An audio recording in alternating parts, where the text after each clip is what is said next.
So we're going to talk tonight about pruning rhododendrons, how, when, and for other purposes. This is something that I've learned over the years, and I'm sure that many of you have maybe other ideas or different philosophies, but we can all share and talk about that. But I'm going to talk about types of pruning. And the types that I tend to use quite a bit is tip pruning. This is the lightest form of pruning, and this is done before a branch emerges from the tip of a leaf whorl. And we'll talk more about that a little bit later.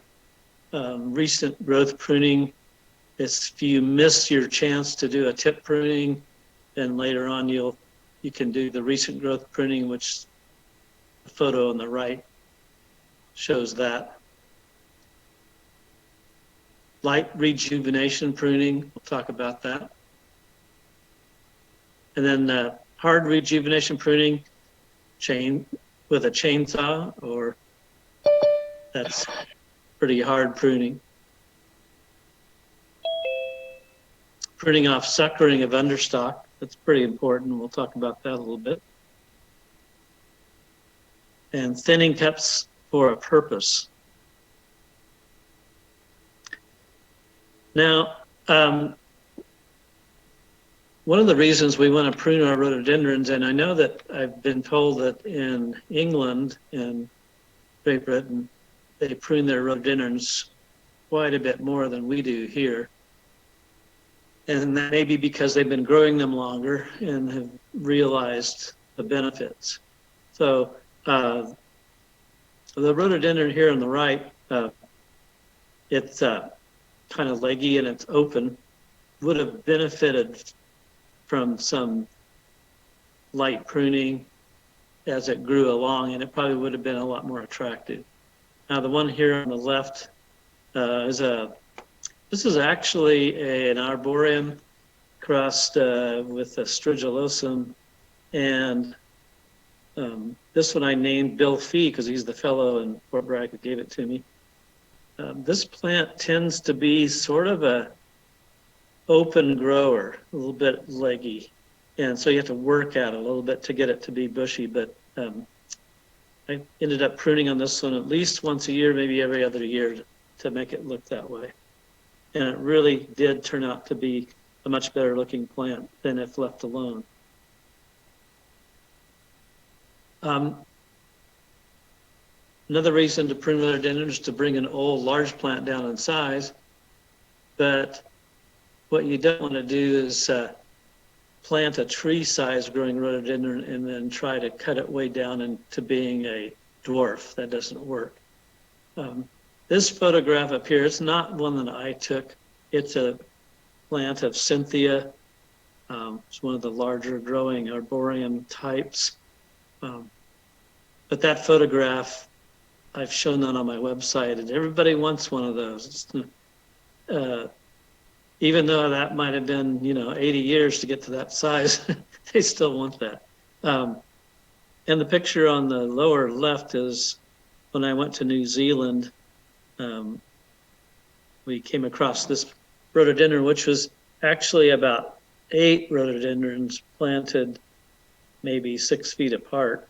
And when they grow together like that, it appears to be one, which is a nice effect.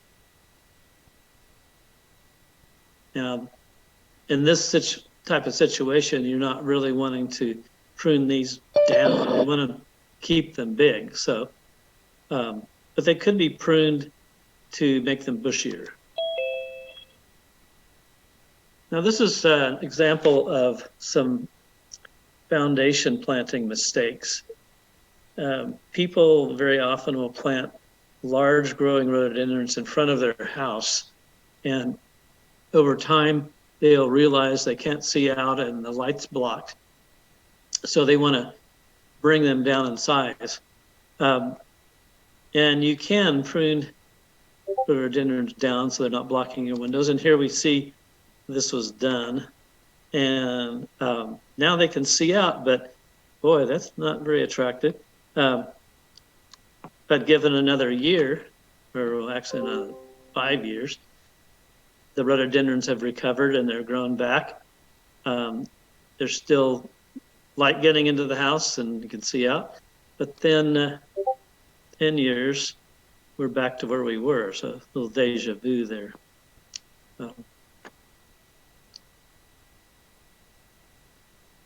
So it's a kind of a mistake to use large rhododendrons as a foundation planting. So instead of trying to make large growers stay dwarf, one of the best ideas is to pick a variety that only grows to say up to the window height. And Rubicon or Scarlet Wonder, these are ones that will stay lower and are a good choice for foundation planting. And you won't need to be pruning over and over again. Another reason we prune rhododendrons is to create a tree-like plant. And example on the upper left is probably has pretty standard bark, but if it's pruned, if all those lower branches are pruned, you can create a very attractive tree shape. Some of these Maddenite type rhododendrons, like this one here, have the peeling cinnamon bark, and that might want to be exposed, and you could prune some of the lower limbs so that you can see that bark.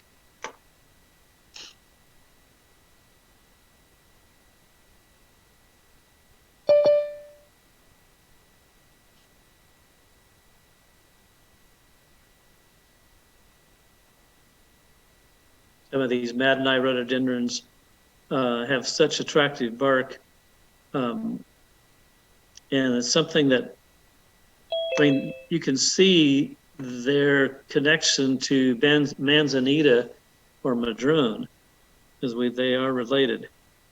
And it's always interesting to see that peeling cinnamon bark.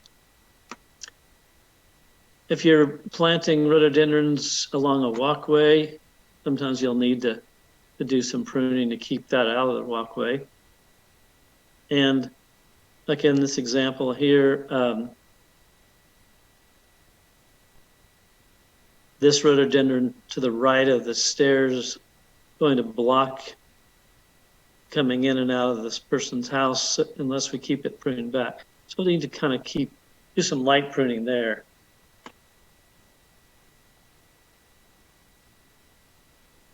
A lot of times people ask me, well, when you dig and move a rhododendron, shouldn't you cut it way back to reduce the transplant shock? And in general, rhododendrons don't exhibit much transplant shock. But if you did have to cut the roots back quite a bit, it doesn't hurt to prune them back a third to a half.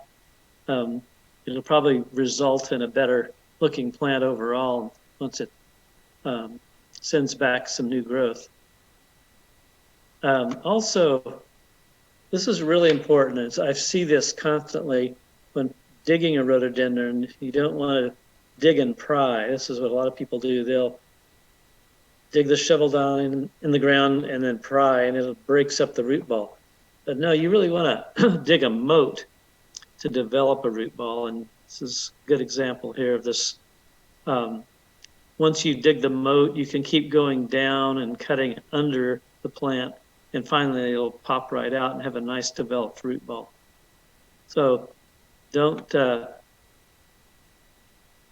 do the old pry thing. It's better just to go straight down with your shovel and then dig out a moat after you cut straight down. I used a sled with a 1/4-inch piece of plywood with some holes in the corners and a rope in it. That works really good for moving a rhododendron on grass. Another reason we might want to prune rhododendrons is if you're creating a bonsai. The small leaf rhododendrons are really great for using for bonsai because they can They have the smaller leaves, the smaller flowers. They lend themselves for the purpose. And because of their fibrous root system, you can get them into a smaller pot. What you want to look for is this character of an old trunk that you can, develop to give it the old look.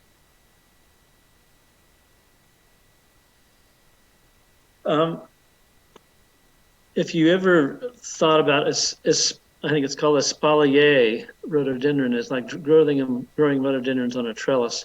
We did this on a part of our nursery for Fragotissimum, because Fragotissimum tends to be pretty leggy.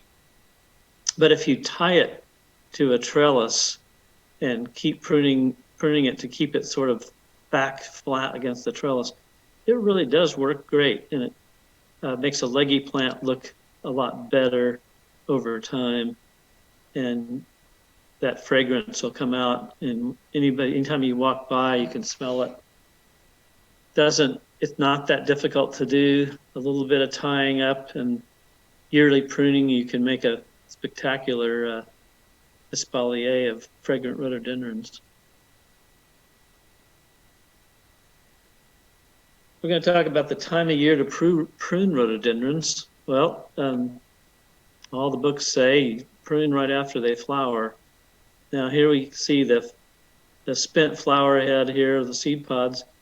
But when you look at this growth, you can see, well, that's not right after flowering. This has probably been a month or two for these shoots to get that long. So at this point in time, these shoots are starting to think about whether they're going to be a flower bud or a leaf bud, and so it might be a little past the time to prune here. So normally we talked about breaking off the dead head, and I'm going to talk about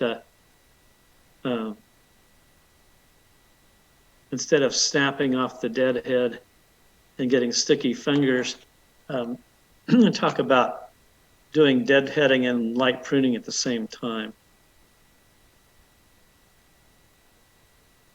So rhododendrons will start forming flower buds in 2 to 3 months' time. So that's why they say if you prune right after they bloom, the shoots that do emerge will have time to create flower buds. And I always say you want to fertilize before these new shoots come up, or at least right around the time that these new shoots are developing, so that they have enough nutrition in the plant to make flower buds. If you wait until August or September to prune, you'll be pruning off your flower buds that were created.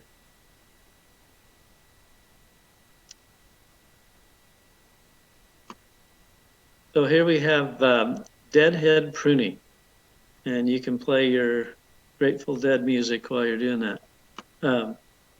So instead of getting sticky fingers from pruning your deadheads, Dennis MacGyver from Fort Bragg showed me this, and that's a great idea.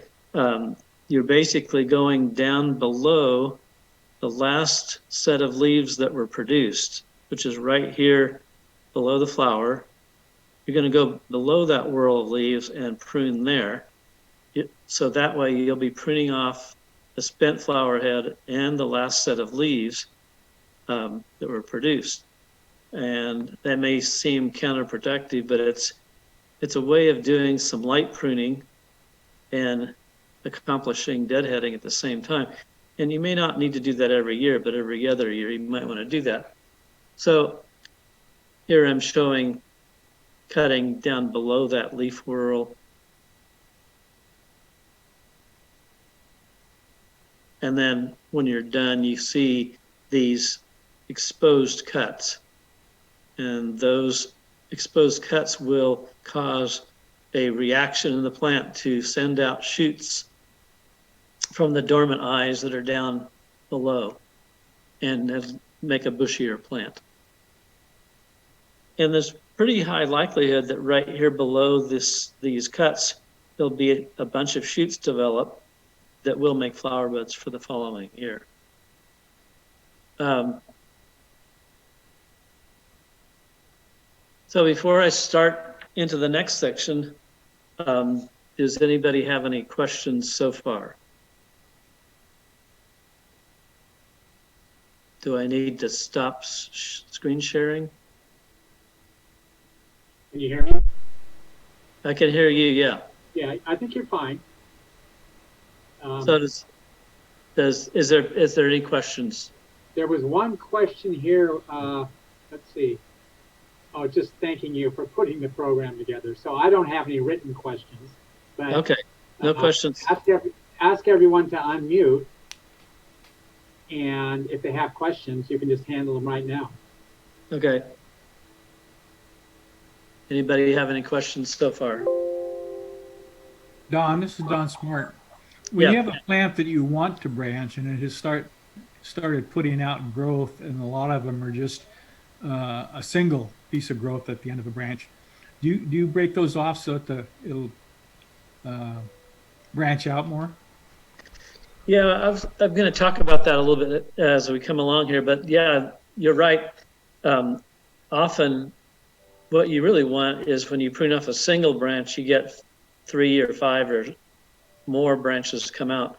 But sometimes the plant is stubborn and it only sends out another one single growth. Those are the harder plants to get to be bushy, and it's genetic. So you can try to prune that single growth again and cause it to try again, but sometimes you don't have a whole lot of chances. It might only be one chance during that growth season to try it again. So sometimes it's just genetics of the plant. Hello. Thanks. Yeah. Hello. My name is Meg Milani. I'm from the Dianza group. Uh-huh. And I have a plant that I haven't pruned. It blooms twice a year, and it's very leggy. So when should I attack this and try to bring it back? Okay, well, I would do it after they bloom. And for a large plant that's quite leggy, I always recommend a third of the plant per year to bring it down in size. Now, let's just use an example that the plant has 9 big branches going up. Mm-hmm. So the first year you would take 3 of those branches, and maybe let's say the plant's 10 feet tall, and you're going to cut those branches down to, say, 3 feet tall. Okay. So 3 of the branches, you'll take a saw and you'll cut 3 of the branches down to, say, 3 feet tall.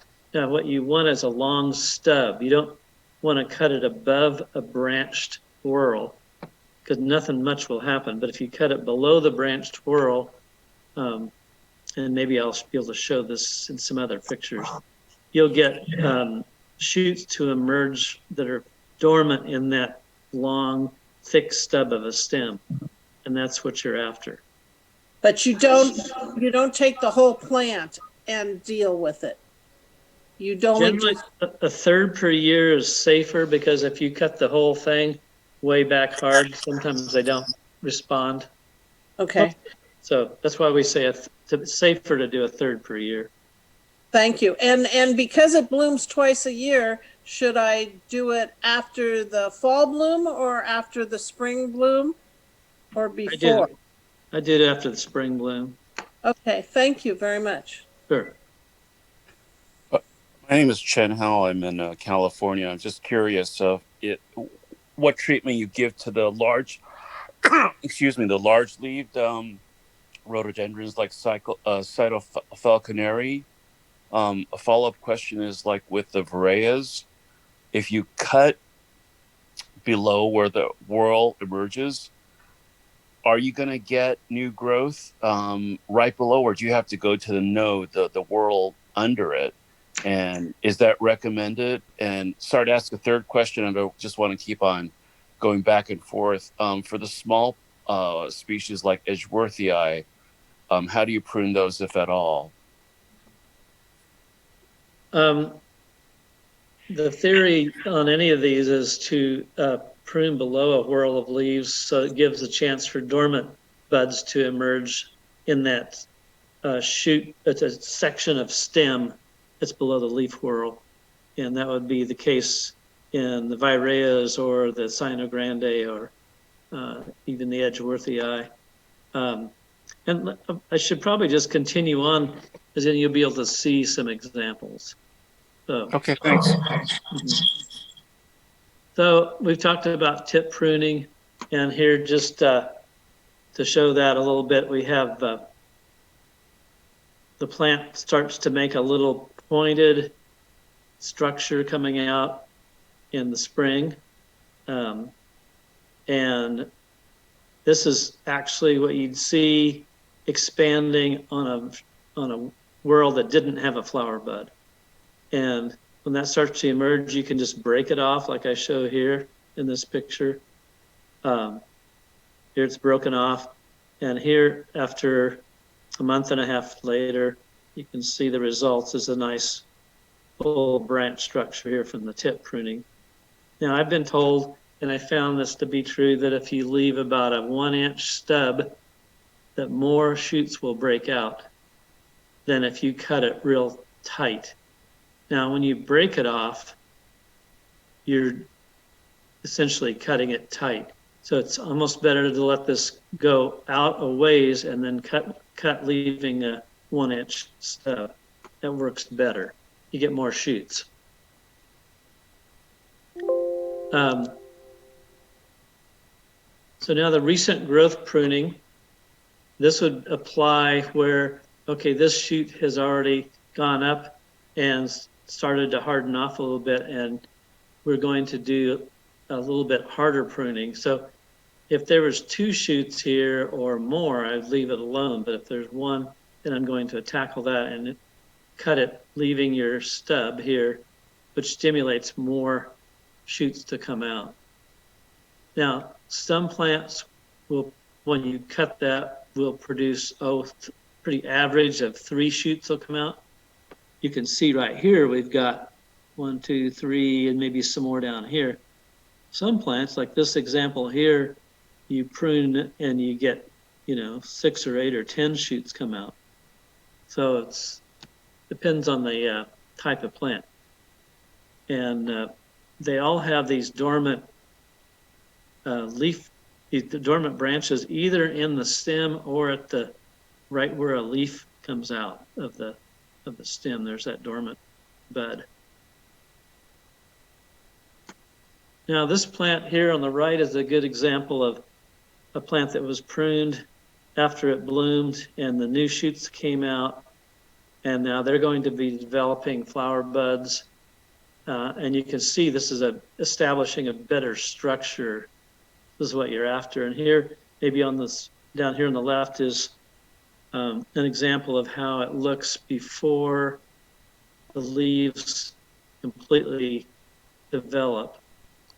And this is a really good example of successful pruning, where you're pruning, leaving that stub, and you get a nice branch structure.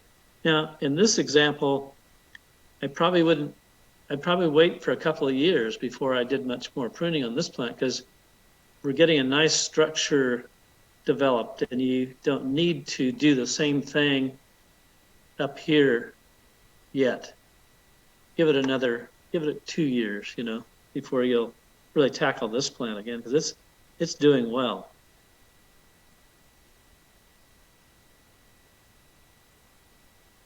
Now, some other light rejuvenation pruning, and you were talking about the big leaf, Cyanogrande or Cabianum or some of those.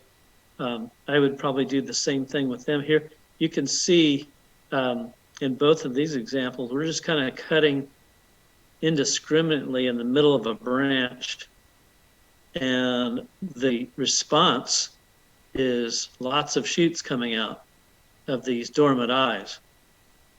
Here's this example here this is Horizon Monarch, and it really did. that. And if you look real closely on a branch, you'll see these little bumps. And that's where these dormant, we call them eyes, hidden eyes, those are going to be new branches. If, let's say, you cut across here, these would all break out and start forming new branches, like in the previous picture here. Cutting there, all these hidden eyes broke out.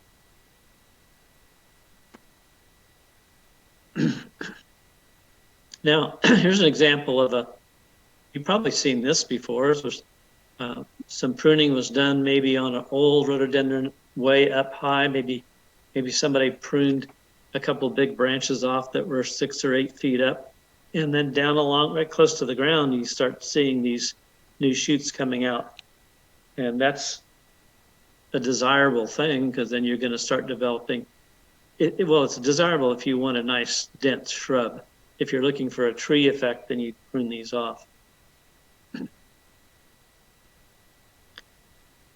Here I did some light rejuvenation pruning just to show how much that plant wants to branch and grow new shoots. I made 2 cuts here, one here and one here, and all these shoots came out. So it doesn't take much.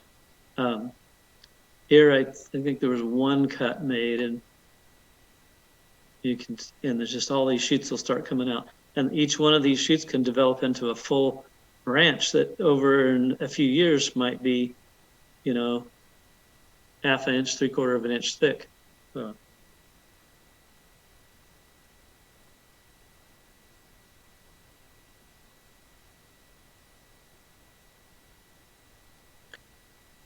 This is an arboreum rhododendron that's growing out near our parking area that we had done a couple of small cuts in the upper part of the plant. And boy, did it ever get a response to send out those dormant eyes. All these shoots started coming out. And so this is a good example of how rhododendrons have all these, branches that are just waiting to come out. If the plant is given some pruning, it'll start to develop more branches.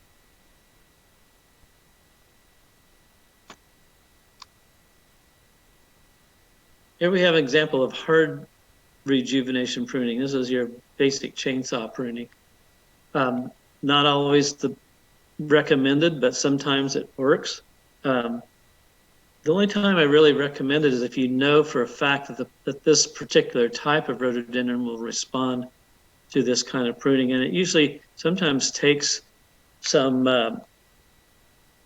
experimentation, where if you do the third type of pruning philosophy, you might find out that you probably could cut the whole thing hard and it would develop better. And I didn't take these pictures, but here's a good example.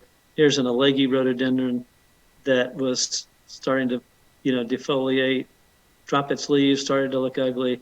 They chainsawed it right to the ground, and then the next year, you got a nice plant starting to develop. So you could try that, and sometimes some of them really respond. It seems that we found that the rhododendrons that have ponticum in their background and in their genetics, some of the purples, for instance, will do this easily, but other ones you'd have to experiment with. Here's a picture Tim gave me. This is a rhododendron that there's a pink pearl, and they pruned that with a chainsaw, and the following year, there it was, blooming away. It's a little silly looking.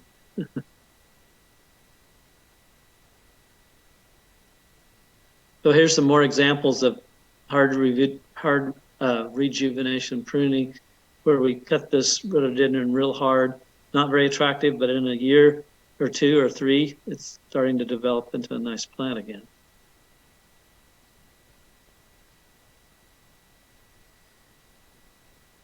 Here we had Horizon Monarch growing in a container.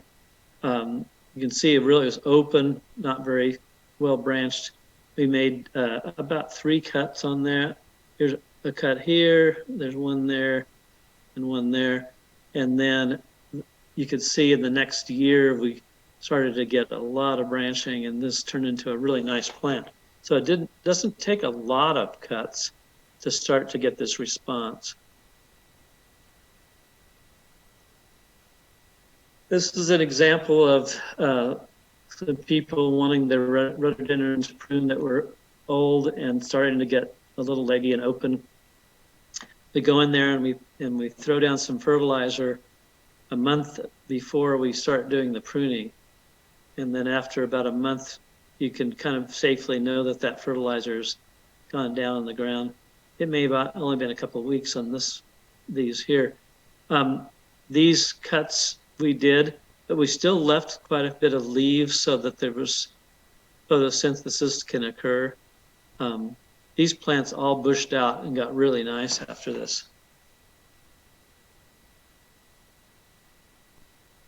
A little closer up view. Just taking some cuts out, and I don't have any after photos, but it definitely got bushy. We're going to talk about pruning off the suckering of understock. Down here in the Eureka area, this may not be the case for everybody, but years ago when they brought rhododendrons into the area, they didn't use just trying to root them on their own, just rooting cuttings. They grafted everything onto ponticum. And so around Eureka, you see a lot of these plants that have, say, pink or white or red flowers, and then down at the base, you'll see a bunch of branches of purple flowers, and that's the ponticum understock. So if you do have grafted plants, you have to be careful to make sure your understock's pruned off so that's not going to take over the plant. And the understock often is so vigorous that it can outcompete the desirable plant that you wanted. So keeping those pruned off is a good idea. Call them suckers.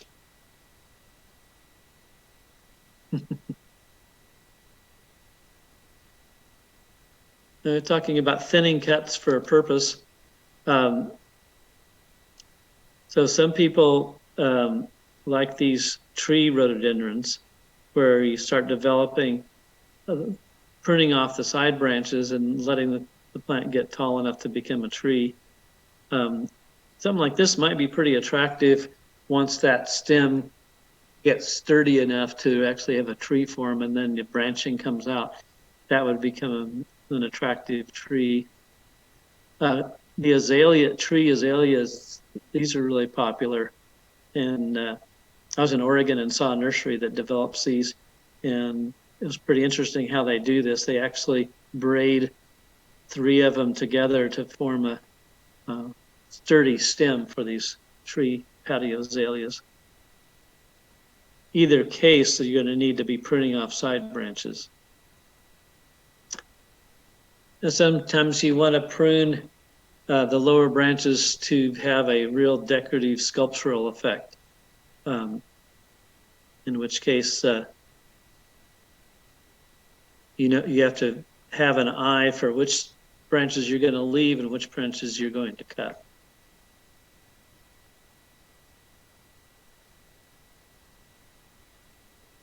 We found that if you sprinkle some good fertilizer about a month before you intend to prune, you'll have better results. Here we put fertilizer down and then came in later and started to do our pruning.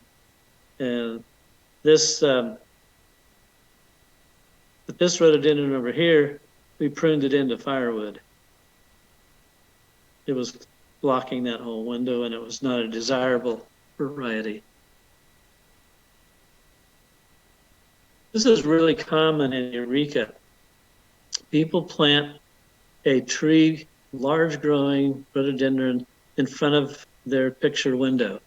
And then as the plant starts to grow into a, 8 or 10 foot tall shrub or small tree, they'll cut it back real hard so that they're trying to force it into being smaller under their window. Well, what happens is every time you cut that real hard, some of the roots die off and the plants become weaker. And so if you're cutting it every year, then the plant becomes, less strong, and more of the root system is dying off. And they end up looking sort of tortured. So our recommendation is to plant a dwarf variety. It's only going to grow to 4 feet tall. And in this situation, it would be still underneath this window, but grow into a good looking plant. Oh, I'm going to show a little pruning art. Imagine how this started. They had to be a lot thinner, smaller trees to do that. I know there's some people who did this maybe down in Santa Cruz area, not sure. And they were quite the artists, developing some really interesting sculptural trees using pruning techniques or grafting, pruning and grafting.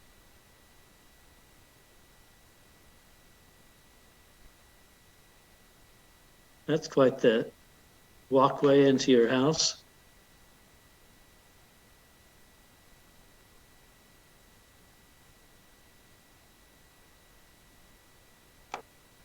That's the best one. So that's all, folks. So now I guess we can take more questions. Hey, Don, you hear me? Yeah. I'm Yeah. Gary Shans. I'm from Sacramento. I'm a member with the Eureka Chapter in Fort Bragg. I have a couple things that have nothing to do with rhododendrons. One, I want you to thank Sarah for me. She's been extremely helpful for me in the last 3 years, and she's really, really doing a good job for you. The second good. thing is, and my question is, and I was in Fort Bragg last month, and I was talking to Dennis McKeever, and I was telling him I'm waiting to have my right knee replaced. And he proceeded to tell me that you had both knees done at the same time. How did that go? Well, I didn't have them done at the same time. It was 6 weeks apart. Oh, okay. All right, that's completely different. Yeah, I'm just having one done, but I can't wait to get it over with. We're going to have to work through some of this COVID crap before I can get in. But anyway, Right. Thank you for your presentation. I really enjoyed that. Thanks a lot. Okay, sure. Thank you. Any other questions? Don, I'm curious. I'm in the San Francisco Bay Area, so my climate is very similar to yours. And a question that I've had, and maybe other people know the answer, but you have firsthand experience. Are there rhododendrons that can't grow for you because it doesn't get cold enough so that they don't break dormancy? I also have another follow-up question, and just a second, let me pull it up. I'm getting old here. Is reducing watering a way to control height? I mean, short of starving it and letting it die. And I guess the third question would be, do you allow visitors either during COVID or after COVID? Thank you. Okay, let's see. Trying to remember the first question. The first question was, is Eureka so warm that there are rhododendron species that don't get cold enough so that they can't break dormancy? I think Hootman addressed this issue when I visited Federal Way earlier this year. And there were things that he was recommending I not get because they came from central China, which gets really frosty. I don't know the chill hours specifically, but I think in the San Francisco Bay Area, there are certain things that probably would not do well for me. And I'm curious if I can just borrow on your experience in Eureka, because you're kind of similar. I mean, the chill hours compared to, for instance, Washington or Vancouver is far less where we are in California, especially coastal California. Well, my experience is that we can grow any rhododendron that exists here in the Eureka area. And I would bet that Fort Bragg can do the same thing. I don't think we need colder weather for certain varieties. I mean, maybe Steve does have some examples. I haven't personally experienced that. Don? Oh, I'm sorry. Please continue. The dwarf conifers, certain conifers, to me, is where I see that issue, where it doesn't get cold enough for a blue spruce to grow well. Doesn't get cold enough for certain other pines, other evergreen conifers to exhibit their best characteristic. But rhododendrons, I certainly don't see that, because we have tried many species and they all grow well in our mild climate. Any tips? Sorry, any tips on growing Forestii, the small red bell-flowered one? Because I've not succeeded and I tried like 10 times. Don, this is Tim Walsh. Interject just real quickly.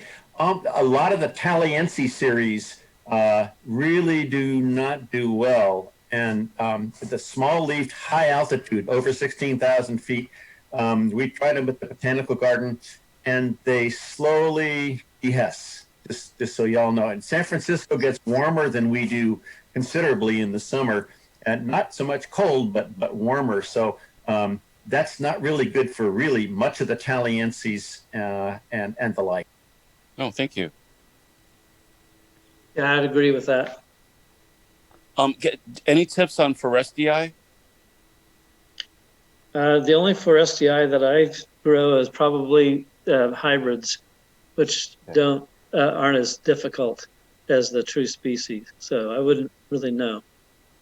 Oh, and the second question, I'm sorry, so sorry to take so much of your time. If you reduce watering, is that an effective way of controlling height? Boy, I would not think that would be the greatest thing to do. I think you want to give the plant what it wants and not try to starve it, to keep it. I mean, maybe there's some growth regulators you could use instead. Are you allowing visitors? Oh, definitely. Wonderful. Thank you. Sure. Hi, Don. Hi.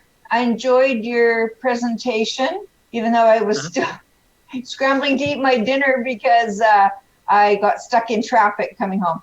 I'm wondering if you have like a paper copy of that or some access to a PDF, because I know come spring, after I'm getting back out there to do some pruning, I'm going to have to make some references back to your material. I do have some information on the website. When you go to Plant Digest, there's some information on pruning rhododendrons. I also have a CD that I sell for $5. That's a PowerPoint presentation that's pretty much this program that you could order from the website for $5, and we'd send it to you, and then you could use that on your computer. Okay. $400, by the way, it's $400 in Canadian. Yeah, I just ran into that where I ordered some stuff out of the States. I thought I was ordering from a Canadian website, and I ended up paying as much in duty and customs and everything as the product was worth. It was big, Well, we can scary. we can send a CD. We can't send plants to Canada. So. Yes. Okay, I'll look for that, Don. Thank you. Sure. All right, Don. Any Hello. Don, my name is hang on a second. We have, You got an echo there. yeah, I know. We got to turn the echo down. As they always say on the AM radio, turn your radio down before you call the DJ, right? So that's kind Right. of what's happening here. Anyway, my question is, we have some rhododendrons, large, older rhododendrons that are starting to die off here on the central coast of Oregon, and would trimming them, doing a hard trimming, as what I've been advising some of my neighbors to do, and just to see if the plant would come back. Am I leading them astray? Well, I would use that 1/3 per year idea, because if you've got a really old plant, it may not have the strength to really push a lot of growth if you prune it real hard. So if you did either a half or a third per year, you would have less chance of losing the plant. I would also say about like 6 or 8 inches of mulch around the root zone with some fertilizer 6 months before you're going to prune would be advised. Excellent question. And one follow-up question to the gentleman from San Francisco. He's trying to, starve his rhododendrons to keep them short. We're having a drought, of course, in certain areas up here, even on the coast of Oregon. We have a belief system that you don't need to water anything because we usually naturally get enough rain. Do we need to water these things when it gets really hot, or does it hurt the plant to do so? Well, yeah, I mean, these plants need some water, and if we have a really dry year, we're going to have to do more mulching to, instead of, if there's no water, then you have to do something to keep the roots safe. So more mulching is what I would advise.